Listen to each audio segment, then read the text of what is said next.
Good afternoon, everybody, and welcome to the 2026 BCHA AGM. Thanks for coming this afternoon. We've got a semi-full agenda, but we'll get you out of here as soon as we can. But thanks again for coming. My name is Dave Deagle, and I am the chair of the board of the BCHS, at least for another half an hour or so. It's the end of my term. So I'll go on to the agenda for this afternoon. We do have quorum. I'm going to ask if there's any conflict of interest members. And seeing none, we'll move on to 1.2, which is approval of the agenda, which is up on the screen for you. Can I get a motion then to approve the agenda? Thanks, Fred. Seconder. Thank you, Kim Ann. All in favor? Thanks. And we'll move on to the approval of the June 18, 2025 AGM minutes, which were circulated earlier on. We can get a motion to approve those. Thanks, Paul. And Peter, seconder. All in favor? Thanks. And I'll ask Bonnie to do the declaration of notice. In accordance with bylaw 3, section 3.03, notification of the annual meeting of the Brantford General Hospital Corporation scheduled for Wednesday, June 17, 2026 at 1600 hours was given by sending to the last address shown in the records of the corporation 10 days in advance of the meeting or by electronic communication. Thanks, Bonnie. As I said, my name is Dave Deagle, and I've been the chair of the BCHS for the last 2 years. I'm pleased to welcome you to the annual general meeting. Thank you for joining us today, and whether you're here in person or participating virtually. I'd like to begin by with a land acknowledgement. This is an opportunity to express gratitude and honor to the Indigenous peoples who have lived and continue to live on this land. It reminds us of the perspectives that deepen our understanding of the history of this place we call home and of the privilege of being here. We acknowledge that the Brantford Community Healthcare System is located on the traditional land of the Huron-Wendat, the Haudenosaunee, and the Mississaugas of the Credit First Nations, and today is home to many Indigenous peoples. This land is governed by the Dish of One Spoon Covenant between the Haudenosaunee Confederacy and the Confederacy of the Ojibwe and Allied Nations. This covenant is an agreement to share, work, and protect this land together in harmony. As an organization, we're committed to working together with Indigenous peoples to address health inequities and creating a care environment that is free from discrimination and racism against Indigenous patients, families, and staff. We are committed to creating a culturally safe care environment, valuing Indigenous health healing practices and medicines. Do you want him? Competency in creating I'll trade him to you. For Indigenous health practitioners. Before we move on to today's agenda, on behalf of the board, I'd like to recognize the exceptional dedication and tireless efforts of our healthcare teams and volunteers. Your unwavering commitment to delivering high quality, compassionate care is fundamental to the strength and well-being of our community. I'd also like to thank the Foundation board members and staff for service and leadership in supporting the BCHS. On a personal note, as I said, this is my last AGM as the chair of the board. It's been my honor and privilege to serve in this capacity for the last 2 years. And I want to take the opportunity to thank my fellow board members for their time and commitment to the hospital. As well, I'd like to thank the senior team members for their ongoing support of the board. We're indeed fortunate to have you in your roles. It's also been my privilege to work with Dr. Andrew Bouquet, our chief of staff. Finally, I'd like to thank Bonnie Cam, our CEO. I can't believe the challenges that we've had over the last, and the changes we've had, or gone through rather, from the last 2 years under your leadership. But that said, even bigger things are to come in the next few years.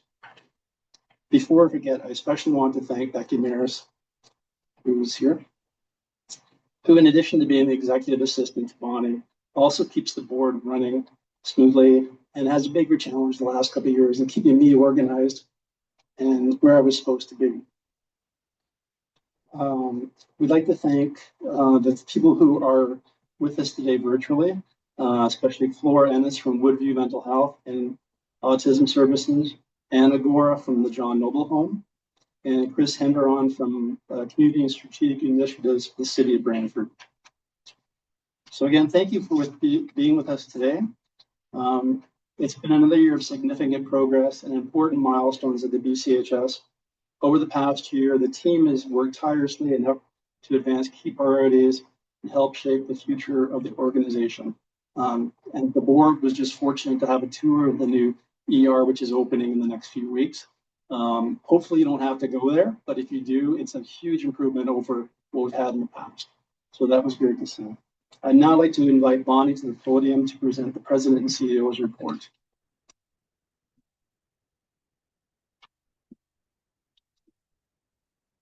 Good afternoon, everyone. For those of you that do not know me, my name is Bonnie Kam, and I'm President and CEO here at BCHS.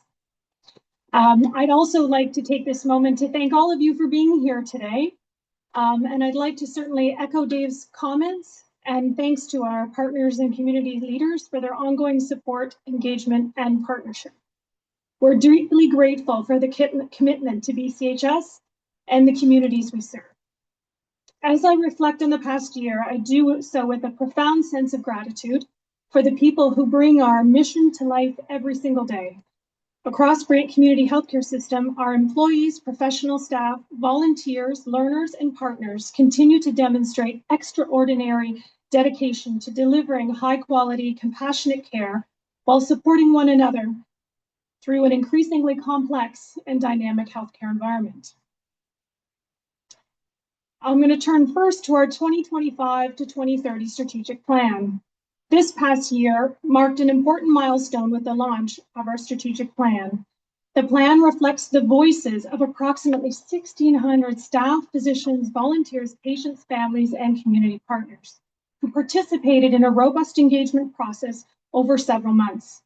Their insights helped shape a shared vision for the future, grounded in compassion, innovation, and excellence. At the heart of our plan is a renewed vision, leading beyond care, and our mission serving as an anchor for community well-being through healthcare excellence. These are supported by 4 core values: be bold and courageous, commit to excellence, champion equity, and be trustworthy, which guide how we work, lead, and care for others every single day. The strategic plan is organized around 4 key pillars: patients, people, partners, and progress. Together, these pillars provide a clear framework for decision-making, priority setting, and organizational growth. Since its launch, BCHS has made meaningful progress across all 4 areas, advancing initiatives to enhance patient experience, support and empower our teams, strengthen partnerships, and foster innovation and continuous improvement. Another significant milestone was the launch of our 2025-28 Indigenous Health Strategy in September. Led by Dr. Karen Hill and Dr. Michelle Bomberry, and developed in collaboration with our Indigenous partners. The strategy provides a collective path forward for advancing cultural safe, patient-centered care. It emphasizes respect for traditional practices and medicines, promotes two-way communication, and strengthens connections with our partners and resources at 6 nations of the Grand River and Mississauga of the Credit First Nations. The strategy serves as a foundational 3-year roadmap to embed cultural safety, trust, and reconciliation throughout local healthcare services. Focused on 7 strategic pillars, it includes initiatives such as integrating traditional practices in care, increasing Indigenous representation in our workforce, expanding access to traditional foods, and I'm very proud to announce we will be launching our Indigenous menu this month, and as well providing specialized care navigation to support Indigenous patients accessing services at the Brantford General Hospital and at the Woollet. Building on this momentum, BCHS launched its 2025-2030 Clinical Services Plan this past March. Founded on our strategic plan, Leading Beyond Care, this 5-year roadmap outlines how we'll strengthen, evolve, and expand clinical services to meet the growing needs of our community and increasingly diverse community. It reflects extensive collaboration across the organization and beyond. I would like to extend my sincere thanks to the Clinical Services Plan Steering Committee, executive leadership, frontline staff, physicians, volunteers, patient and family advisors, and our community and health system partners for their invaluable contributions to the plan. Their expertise, commitment, and vision have helped shape a plan that will guide the future of care delivery at BCHS for the years to come. I'd also like to highlight our diversity, equity, inclusion, and belonging roadmap. Over the past year, BCHS has continued to advance its commitment to DEIB, building on the momentum established in previous years. Grounded in insights from the current state report and informed by more than 100 hours of engagement with focus groups, staff, leaders, community members, and through surveys and consultations, BCHS launched its 2025 to 2030 DEIB roadmap back in November of 2025. The roadmap translates our vision into measurable actions and identifies 7 strategic priorities for fostering a culture where equity and belonging are embedded across our organization. It also outlines a comprehensive 3-pronged approach to advancing DEIB across BCHS, reinforcing our commitment to transforming how we provide care, support our people, and lead as an organization.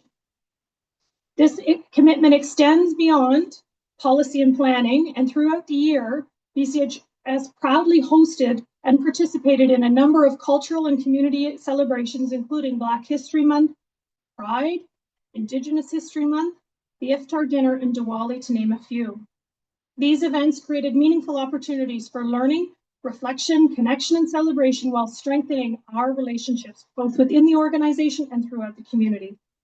We also continued our I Belong campaign, which now features more than 20 stories from BCHS employees, professional staff, and volunteers.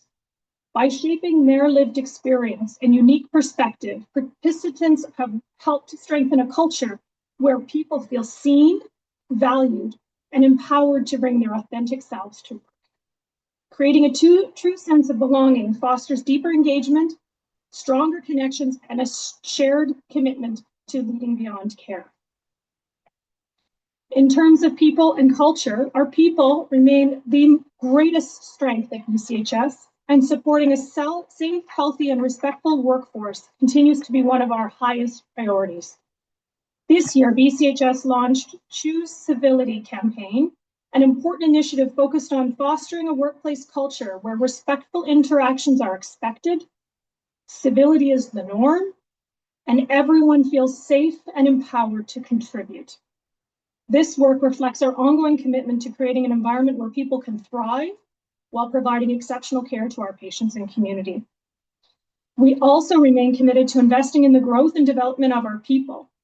In 2025, BCHS piloted its Emerging Leaders Program and officially launched it in February of 2026. Designed to cultivate leadership, talent from within, the program provides a structural pathway for continuous learning and leadership development. Recruitment and retention also remained a key focus throughout the year. More than 443 positions were filled through recruitment and internal career advancement opportunities, while 159 new volunteers joined Team BCHS. We were also encouraged to see a 3% improvement in our employee turnover rate. Supporting employee well-being continues to be a priority. Over the past year, BCHS expanded and enhanced several wellness initiatives, including the Self-Care Symposium, the Buddy Program, Code Lavender Care, and Wellness Spaces at the Willett. Together, these initiatives help foster a workplace culture that supports the physical, emotional, and psychological well-being of our teams. Next, quality and performance. The dedication and collaboration of Team BCHS has translated into a meaningful improvement in quality, safety, and patient experience. Over the past year, the emergency department performance improved significantly through strong interdisciplinary collaboration and a continued focus on patient flow. Investments in patient harm prevention initiatives and refreshed quality improvement huddle boards further strengthened our safety practices, communication, and accountability across the hospital. As you'll see on the slide, our 2025 to 26 quality improvement plan demonstrates strong progress in a couple of key initiatives. For example, the top one, the 90th percentile emergency department wait time for inpatient bed, improved significantly, and we were able to demonstrate the improvement of going from 2024 to 2025 to 39.5 hours, down to 23.4 hours as of this past March. This remarkable improvement was made possible through the efforts of our patient flow teams and partners across the organization. For our ambulance offload time, we were also able to improve this with a target of 60 minutes or less. We were able to achieve a 46-minute average time, improving significantly from past years. This accomplishment reflects the exceptional work of our emergency department teams and the strong partnership we continue to share with our County of Brant EMS partners and provincial stakeholders. This coming year, our target will be 30 minutes, stretching ourselves to continue to build on our success. We also achieved an alternative level of care for patients who are medically stable and no longer need to be in hospital. A target of 17.3%, we were able to actually achieve 16.2%. We also exceeded our patient experience target related to patient satisfaction with discharge information, demonstrating continued progress in supporting patients through successful transitions in care. And lastly, we also achieved 100% for leadership training compliance with our diversity, equity, inclusion, and belonging learning modules, an important milestone in fostering a more inclusive environment. While we celebrate these accomplishments, we also recognize opportunities for continued improvement. Key areas of focus in 26-27 quality improvement plan include access to hip fracture surgery within 48 hours, and our emergency department physician initial assessment times and pressure injury prevention. We also know that modern equipment greatly contributes directly to safety. This past year, BCHS replaced 137 patient beds across the organization. We are especially grateful for the BCHS Foundation for supporting the fundraising efforts for an additional 32 beds at the Willett. Patient and family partnerships. At BCHS, we believe that patients and families are essential partners in shaping the care that we provide. Over the past year, the voices of patients and families have continued to play an increasingly important role in informing decision-making, improving services, and enhancing patient experience across the organization. Our Patient and Family Advisory Council and Youth Advisory Council continue to provide invaluable insight, guidance, and perspective. Their willingness to share their experiences, ideas, and expertise helps ensure that our work remains grounded in the needs of the people and communities we serve. We're deeply grateful for our partnership and generosity of time. Later in today's agenda, you will have the opportunity to hear directly from members of these councils and learn more about the important contributions they continue to make at BCHS. Capital projects and infrastructure. So, major highlight of the year, as you may know, was the provincial government's announcement of an additional $12.5 million planning grant to support the redevelopment of a once-in-a-generation new hospital for our community. This funding enables BCHS to continue to plan while also providing the flexibility to pursue a greenfield site option. It represents another significant milestone in a journey that will help shape healthcare delivery in our region for years to come. Since June of 2025, work has been underway on the Stage 1.3 functional program, focusing on defining the overall layout and space requirements for the future hospital. Through months of collaboration with hospital teams, partners, and community engagement, we have confirmed key design priorities, space requirements, and preliminary furniture and equipment requirements. I'm pleased to share that we plan to submit our Stage 1.3 functional plan to the Ministry of Health and Ontario Health this month, pending board approval. This milestone reflects the tremendous effort of many individuals and brings us one step closer to realizing a new hospital for our community that meets the evolving needs of our diverse and growing community. Another important component of our redevelopment work has been the site identification process. In August of 2025, the BCHS Board of Directors established an independent task force to identify the most suitable location for our future hospital. The task force was led by Don Shilton, retired St. Mary's president, Amos Key Jr., a councillor for Six Nations of the Grand River, Allison Newton, Chief Administrative Officer for the County of Brant, Jody Rock, representing Mississauga of the Credit First Nation, and Nicole Wilmot from the City of Brantford as Chief Planner and Senior Director of Development. The process included extensive consultation with residents, healthcare partners, Indigenous communities, and subject matter experts to develop the evaluation criteria for a new site. This was followed by a public call for land proposals and a comprehensive evaluation process supported by external experts, and ultimately a recommendation to the BCHS Board of Directors.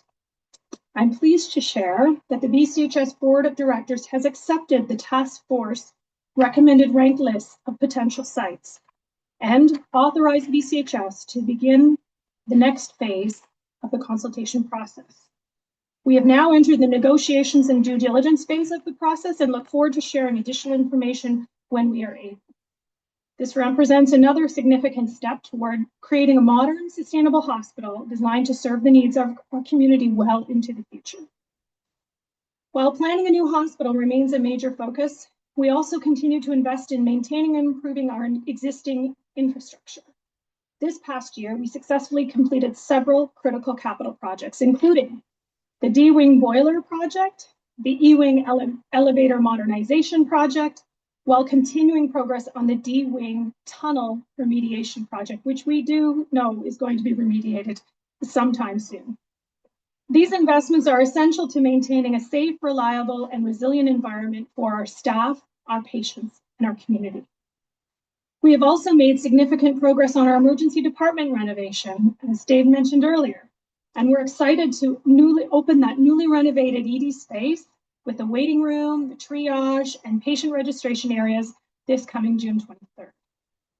Last summer, we were also proud to open the new Anderson Ambulatory Assessment Center. This modern 2,200 square foot space was specifically designed to support lower acuity emergency patients and overall patient flow. The center features 6 private treatment rooms, 6 specialized treatment chairs, a dedicated minor procedure room, and thoughtfully designed child-friendly spaces that help to create a more comfortable experience for our patients and families. Together, these enhancements represent an important investment in improving access, efficiency, and overall patient experience within our emergency department. The $8 million local share required to support the emergency department project, including construction costs, equipment, furnishings, has been fully funded through the extraordinary generosity of the BCHS Foundation donors. We extend our sincere thanks to the Ontario Ministry of Health, the BCHS Foundation, and its donors, our redevelopment and construction teams, our emergency department staff and physicians, and everyone who has contributed to bringing these projects to life. Their dedication and support have helped transform these plans into reality. As I conclude, which I'm sure you're all eager, I would like to once again express my heartfelt gratitude to the BCHS Foundation and its generous donors. Your support allows us to enhance care, invest in innovation, and pursue opportunities that would not otherwise be possible. We're profoundly grateful for your partnership. To our employees, professional staff, volunteers, learners, leaders, and partners across the organization, thank you. Every accomplishment highlighted today is the result of your dedication, your compassion, your expertise, and commitment to our patients and community. I'm incredibly proud of what we have achieved together over the past year. While we have celebrated many important milestones today, they represent only a fraction of the remarkable work taking place across our organization. I encourage everyone to explore our annual report, which you can find online on our website, to learn more about the many achievements, innovations, and success stories that have shaped the past year at BCHS. Together, we're building a stronger organization, advancing healthcare excellence, and creating a healthier future for our community. Thank you. It is now my pleasure to welcome Patient and Family Advisor Council members, Laura Dickinson, along with our Youth Advisory Council member, Will Harms, to share a few words.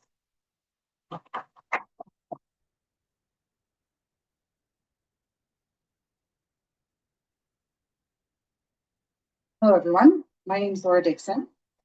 Hi, my name is Will Harms, and we are here today to represent the Patient Family Advisor Council and the Youth Advisory Council. So unfortunately, our Patient and Family Advisory Council co-chair, Howard Stahl, can be with us today.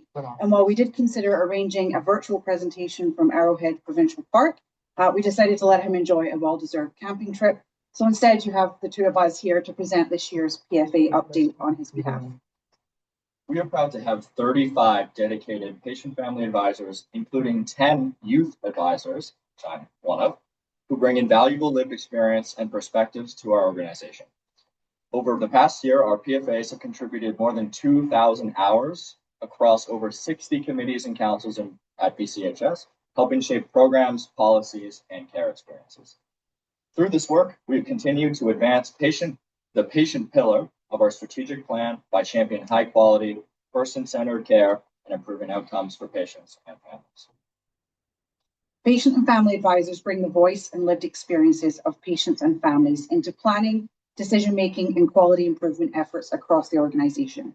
By partnering with staff and leaders, we help ensure that care remains person-centered, compassionate, and responsive to the needs of those we serve. PFAs contribute to every quality council across BCHS, providing a patient and family lens to help shape policies, programs, and care experiences. I'm pleased to serve on the Labour and Delivery, Obstetrics, Pediatrics, and NICU councils and participate in patient experience rounding on these units. Since launching in the fall of 2024, our patient experience rounding has enabled us to gather real-time feedback, build meaningful connections with our patients and families, and share valuable insights with care teams to support continuous improvement. We're proud to be featured on the Ontario Health website and in their newsletter for this work, including testimonials from 2 former BGH patients who described the impact of connecting with patient and family advisors during their hospital stay. Some of our PFAs have also supported the I Belong series and helped strengthen connections with our broader and more diverse community. For example, PFAs Arush Sheikh and Angela Demondi participated in the I Belong series, provided feedback to the Compass team on creating a more inclusive cafeteria menu, and offered insights on KPIs for DEI training. Arush, who is also the president and founder of the Muslim Women of Brant, a non-for-profit organization, attended the hospital's iftar dinner and helped connect BCHS with members of the broader community. Through her community leadership role, she also collaborates with BCHS psychologist Nazia Zeb to support conversations on wellness and mental health. And in addition, Arush supported the launch of Lingotech translation services, helping to improve communication accessibility for patients and families whose preferred language is not English. As the youngest patient family advisor and youth advisor, I've been proud to serve on the Youth Advisory Council since its launch in September 2024. Through this work, we are helping to amplify youth voices and strengthen the mental health supports across Brantford. This year, we have attended our first mental health symposium on Six Nations. We've led fundraisers supporting the outpatient mental health program. We have created more than 250 QR code bracelets for our new outreach project for the early intervention program. That's a program for youth 16 to 25. And this initiative that has become one of our most meaningful contributions. We continue to raise awareness of valuable programs and services offered by our outpatient mental health initiatives. I'd also like to recognize our Adult Day Therapy Alumni Group, which was established and led by 3 PFAs who graduated from the program and wanted to continue supporting others in their recovery journey. The group provides an ongoing source of peer support through regular meetings and a strong community of returning members. It's a powerful example of how lived experience can foster connection, hope, and continued healing. These are just a few examples of the many ways the patient and family advisors contribute across BCHS. By sharing our experiences and perspectives, we help shape programs, services, and care experiences that better meet the needs of patients and families. To learn more about our work, we do encourage you to visit the BCHS website and read our biannual newsletters, with our latest edition being released this week following our PFA recognition celebrations. On behalf of Harold and all of our patient family advisors, we would like to sincerely thank Sarah Fretz, our patient engagement coordinator, Aspen and Sydney, the outpatient social workers who supported the Youth Advisory Council, and Elena Lukic and our senior leadership for their ongoing guidance and support.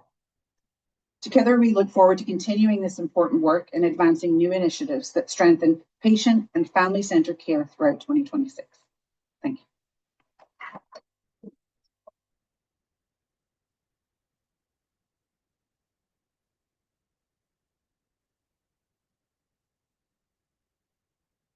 Now I'm going to ask Dr. Burkett for his remarks.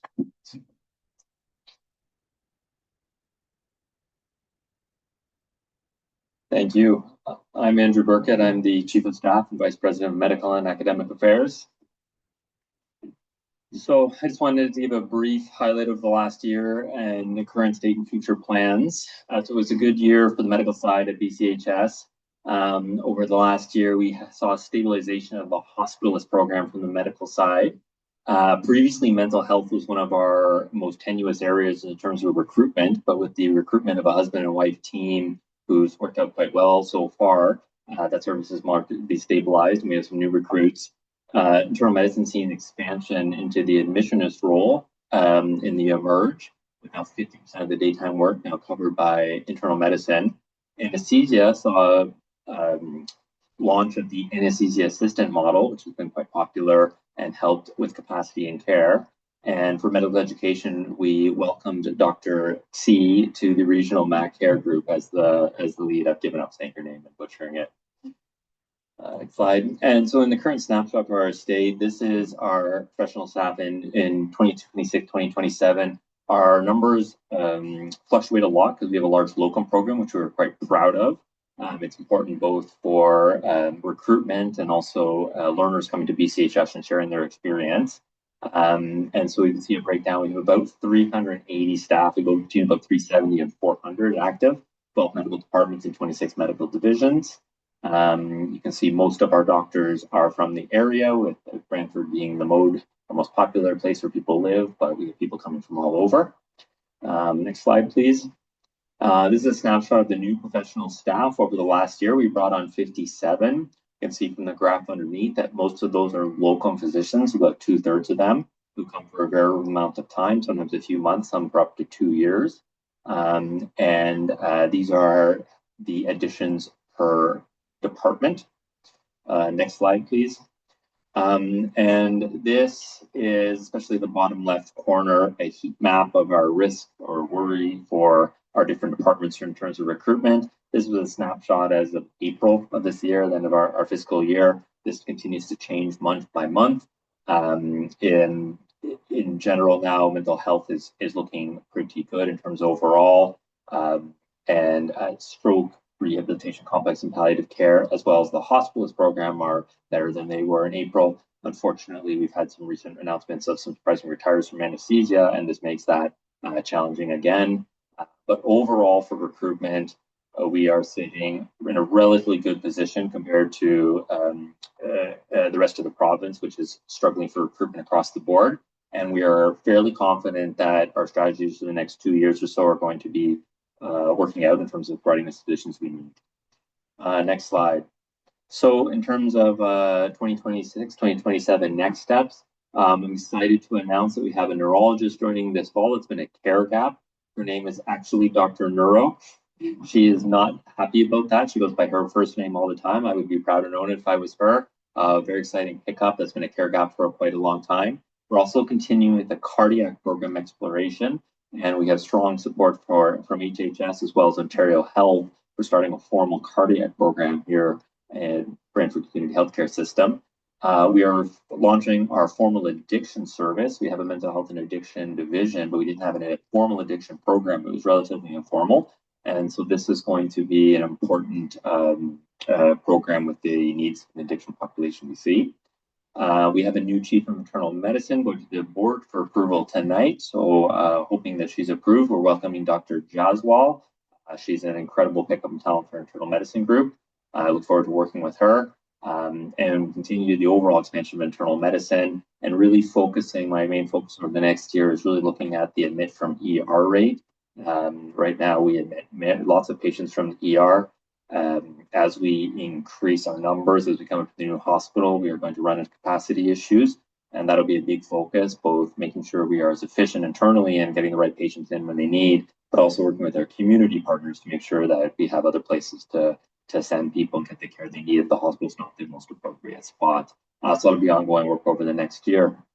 That's all I have. Thank you very much. I'd like to welcome now Steve Brookshaw for our Treasury Department.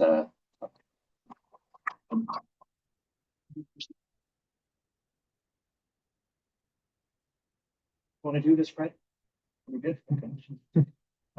So this year is a lot better to get up here and talk about our financial state than it was last year. So this year, BCHS ended the year with a surplus of $2.2 million. We had budgeted a deficit of $12.5 million for the 25-26 fiscal year. The performance was very close to budget from an operating perspective as a result of several targeted revenue generating initiatives, ongoing efficiency efforts, combined with one-time funding. Our year-end financial position improved significantly. BCHS continues to improve financial stability for the organization. A financial stability committee has been formed, and there are various revenue generating items as well as efficiencies that are still underway. The current financial landscape in the hospital sector in Ontario continues to be very challenging at all hospitals. And our funding for 26-27 is still unknown. I think it's known by the end of this week, hopefully. So KPMG completed their financial audit of the organization, presented their audit committee on May 20th, 26, and the audit was completed successfully with an unqualified opinion and no internal control recommendations. With that, that's what's written here. I'm going to spend a couple of seconds saying it's been an honor to work in this organization. I've never been a big volunteer guy, but I've learned a lot. I really appreciate everyone that I work with. The passion is amazing to me. And they taught me a lot of stuff because I'm not a patient guy. I've Chad on that. And I'd like to really thank Chad and his team. They've done an exceptional job. They've kept me well informed, and I appreciate working with them. In fact, I liked it so much I decided I'd take one more year and do it. So, at that point, I don't know who I'm supposed to. Who's next? Dave, you get to do the audit report.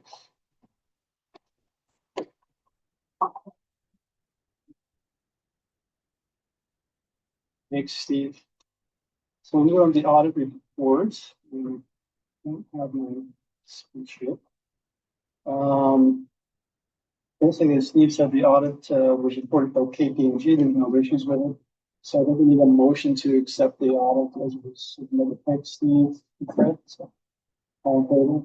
And then to appoint the auditors for the 26-27, which will be KPMG. Motion, Steve. Peter, thanks. All in favor? And move on to the confirmation of the board of directors for 25-26. Yeah.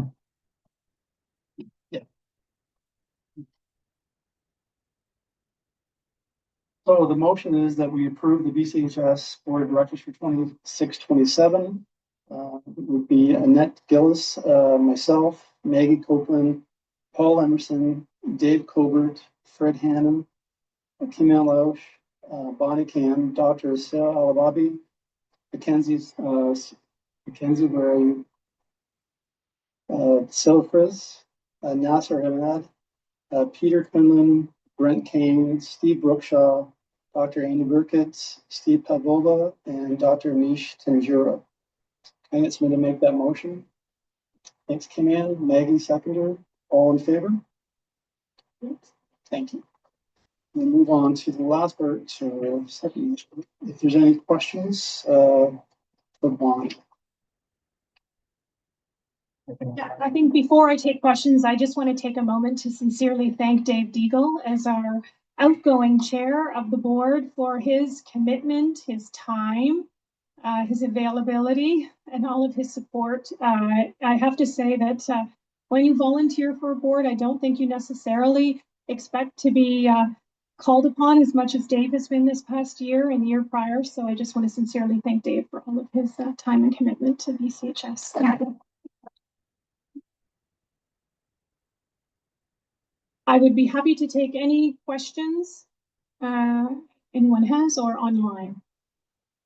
Nothing online. Okay, so I understand there are no questions. So I want to thank you all for attending today. I believe that completes our annual general meeting for 25-26. Thank you.